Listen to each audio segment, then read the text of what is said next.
ವಿಧಾನಸಭಾ ಚುನಾವಣೆಯಲ್ಲಿ ಹುಬ್ಬಳ್ಳಿ ಧಾರವಾಡ ಸೆಂಟ್ರಲ್ ಕ್ಷೇತ್ರದಿಂದ ಬಿಜೆಪಿ ಟಿಕೆಟ್ ಕೈತಪ್ಪಿದ್ರಿಂದ ಮುನಿಸಿಕೊಂಡಿದ್ದ ಜಗದೀಶ್ ಶೆಟ್ಟರ್ ಕಾಂಗ್ರೆಸ್ಗೆ ಸೇರ್ಪಡೆಯಾಗಿದ್ರು ಮತ್ತು ಗೆದ್ದೇ ಗೆಲ್ತೇನೆ ಅಂತ ಕಾಂಗ್ರೆಸ್ನಿಂದ ಸ್ಪರ್ಧೆಯನ್ನು ಕೂಡ ಮಾಡಿದ್ರು. ಆದರೆ ಜನರು ಶೆಟ್ಟರ್ಗೆ ಮಣೆ ಹಾಕದೆ ಬಿಜೆಪಿಯ ಅಭ್ಯರ್ಥಿ ಮಹೇಶ್ ತೆಂಗಿನಕಾಯಿ ಅವರನ್ನ ಗೆಲ್ಲಿಸಿದ್ರು. ಆದರೆ ಉತ್ತರ ಕರ್ನಾಟಕದ ಭಾಗದಲ್ಲಿ ಕಾಂಗ್ರೆಸ್ಗೆ ಲಿಂಗಾಯತರ ಮತಗಳನ್ನು ತರುವಲ್ಲಿ ಶೆಟ್ಟರ್ ಯಶಸ್ವಿಯಾಗಿದ್ರು. ಈಗ ಮತ್ತೆ ಅವರು ಮರಳಿ ಗೂಡಿಗೆ ಸೇರಿದ್ದಾರೆ. ಬಿಜೆಪಿ ಪಕ್ಷಕ್ಕೆ ಅಧಿಕೃತವಾಗಿ ಸೇರ್ಪಡೆಗೊಂಡಿದ್ದಾರೆ. ಈಗ ಶೆಟ್ಟರ್ ನಡೆಗೆ ವ್ಯಾಪಕ ವಿರೋಧ ವ್ಯಕ್ತವಾಗ್ತಾ ಇದೆ. ಮಾಧ್ಯಮಗಳ ಜೊತೆ ಮಾತನಾಡಿರುವಂತಹ ಡಿ.ಕೆ. ಶಿವಕುಮಾರ್ ತಮ್ಮ ಅಸಮಾಧಾನವನ್ನು ಹೊರಹಾಕಿದ್ದಾರೆ. ನನಗೆ ಯಾವುದೇ ರೀತಿಯಾಗಿಯೂ ರಾಜೀನಾಮೆ ಪತ್ರ ನೀಡಿಲ್ಲ, ಅವರು ಮಾತ್ರ ಹೋಗಿದ್ದು, ಮತ್ತೆ ಯಾರೂ ಕೂಡ ಹೋಗಲ್ಲ ಅಂತ ಸ್ಪಷ್ಟಪಡಿಸಿದ್ದಾರೆ.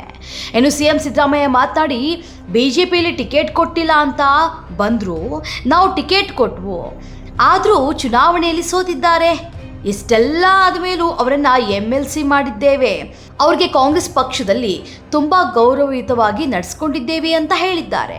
ಇನ್ನು ರಾಜಕೀಯವಾಗಿ ಇದನ್ನ ವಿಶ್ಲೇಷಣೆ ಮಾಡೋದೇ ಆಗಿದ್ದಲ್ಲಿ ಶೆಟ್ಟರ್ ನಡೆ ಅವರ ವ್ಯಕ್ತಿತ್ವವನ್ನು ತೋರಿಸುತ್ತದೆ.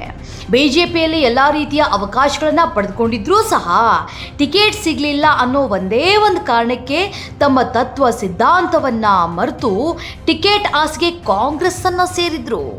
ಆದರೆ ಜನ ನಾವು ವೋಟ್ ಹಾಕೋದು ಬಿಜೆಪಿಗೆ ಸ್ವಾಮಿ, ನಿಮಗಲ್ಲ ಅನ್ನೋದನ್ನು ಸ್ಪಷ್ಟವಾಗಿ ಚುನಾವಣೆಯಲ್ಲಿ ತೋರಿಸಿದ್ರು.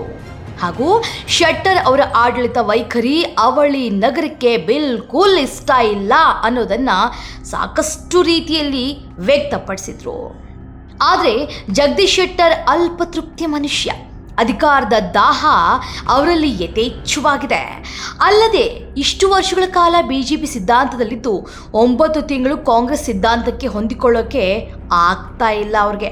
3 ಕೊಟ್ಟರೆ ಸೊಸೆ ಕಡೆ, 6 ಕೊಟ್ಟರೆ ಅತ್ತೆ ಕಡೆ ಅನ್ನೋ ಹಾಗೆ ಇಂತಹ ಮನೋಭಾವದಲ್ಲಿ ಜಗದೀಶ್ ಶೆಟ್ಟರ್ ಇದ್ದಾರೆ ಅನ್ನೋದು ಈಗ ಅವರ ಮೇಲಿರುವ ಆರೋಪ ಆಗಿದೆ. ಈಗ ಯಾವ್ಯಾವ ಡಿಮ್ಯಾಂಡ್ ಮೇಲೆ ಬಿಜೆಪಿಗೆ ವಾಪಸ್ ಆಗಿದ್ದಾರೋ ಗೊತ್ತಿಲ್ಲ, ಅದು ಮುಂದಿನ ದಿನಗಳಲ್ಲಿ ತಿಳಿಬೇಕಾಗಿದೆ.